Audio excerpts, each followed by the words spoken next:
তো জল নেওয়া হতো। এটা হচ্ছে ব্রিটিশ পিরিয়ডের নলকূপ। এটা এর আগে যখন এসছিলাম তখন ভাঙাচোরা ছিল, রং করেনি। আমি যখন 2-4 বছর আগে এসছিলাম ভেঙে চলেছিল। যারা এই জায়গাটা নিয়েছে চেয়ারম্যান বলেছে এটা ভাঙলে হবে না, সংস্কার করতে। হ্যাঁ হ্যাঁ হ্যাঁ, হয়ে যাবে। এটা ব্রিটিশ পিরিয়ডের নলকূপ। এটা ব্রিটিশ পিরিয়ডের নলকূপ। আমাদের 3টে গাড়ি, 1টা 2টো 3টে, এই 3টে গাড়ি এটা ব্রিটিশ পিরিয়ডের নলকূপ।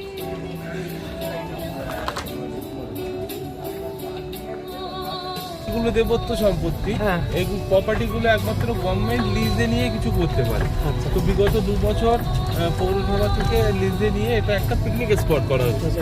সেক্ষেত্রে একটু আপডেট করে একটু করে মোটিভেট করে। তখন কি জীর্ণ ছিল, ইটগুলো বেরিয়েছিল, এরকম অবস্থা ছিল তখন দেখছিলাম আমি।